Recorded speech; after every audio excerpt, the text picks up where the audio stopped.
ఏంటి బావ ఇది? ఊళ్ళో అందరూ రకరకాలుగా మాట్లాడుకుంటున్నారు. ఎందుకు అనుకోడేడి? లోపల ఉన్నాడు. రనూప్ మావయ్య అదో ఆడా. అది కాదు బావా, ఎలాంటి నిర్ణయాలు తీసుకునేటప్పుడు చెప్పాలి కదా. అన్ని ఆలోచించే నిర్ణయం తీసుకున్నా. తీసుకుంటారు. ఇలాంటి చేస్తే మన చుట్టాలు ఏమనుకుంటారా? మన వంశంలో కానీ కులంలో కానీ ఇలాంటిది ఉందా? అవ్వా మొత్తం కంబైన్ చేసి పడేయండి. అయినా ఇడికి ప్రాబ్లం ఎందుకు వచ్చింది? నేను కూడా 2-3 డాక్టర్లను కనుక్కున్నాను. పాల వల్ల కానీ, బాగా ఎక్కువ పొల్యూషన్ ఉన్న ఏరియాలో ఉండటం వల్ల కానీ, తల్లిదండ్రుల్లో హార్మోన్ ఇన్బ్యాలెన్స్ ఉండటం వల్ల కూడా ఇలా అవుతుందని చెప్పారు. ఓహో, మీ ఇష్టం వచ్చిన నిర్ణయాలు తీసుకుని ఆపరేషన్ చేంజ్ చేశారు. ఊళ్ళో వాళ్ళు రకరకాలుగా మాట్లాడుకుంటున్నారు. పరువు పోతుంది తెలుసా? తలెత్తుకు తిరగలేకపోతున్నాం. ఇప్పుడు నువ్వు తలదించుకుని తిరిగితే ఇక్కడ ఎవరికి ఏ నష్టం లేదు. వెళ్ళి పని చూసుకో. కర్మరా బాబు, ఏ ఫ్యామిలీ అంటూ ఏళ్ళలో ఏళ్ళ ఆపరేషన్.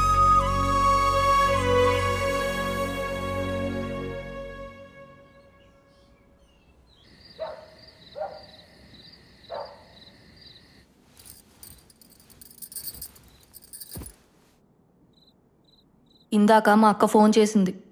ఈసారి సమ్మర్ హాలిడేస్కి పిల్లల్ని తీసుకుని ఇక్కడికి రానని చెప్పింది. ఇంకెప్పుడు ఫోన్ చేయొద్దని చెప్పు.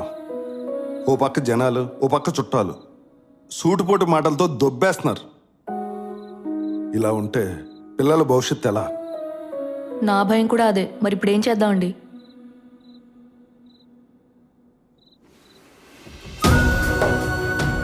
మనం వైజాగ్ వెళ్ళిపోదాం. ఈ రోజు నుంచి మనకిద్దరు అబ్బాయిలు, ఒక అమ్మాయి. అను అమ్మాయిగా మారిన విషయం ఎట్టి పరిస్థితుల్లో ఎవరికీ తెలియకూడదు. ఎవరికైనా చెప్పారో చంపేస్తాను. ఎవరికి చెప్పమని ప్రామిస్ చేయండి.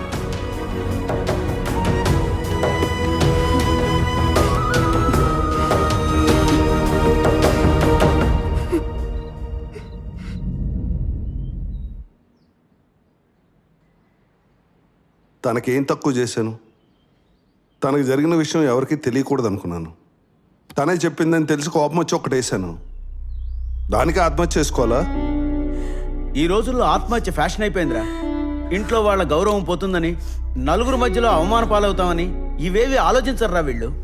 ఏంటండి పరువు ప్రతిష్ట? ఎప్పుడు ఎదుటోళ్ళ కోసం బతకడమేనా? మన గురించి మనం బతకూడదా? అయినా తను మనిషే కదా, ఎందుకలా చూస్తున్నారు? ఈ భూమి మీద ఆడోళ్ళు మగోళ్ళు మాత్రమే ఉండాలని రాసుందా?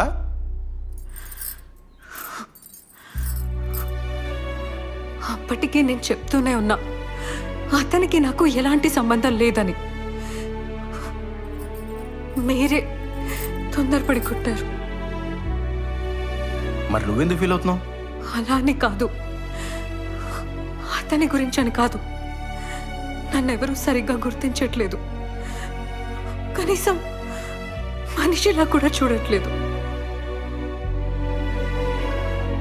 మీకే కాదు,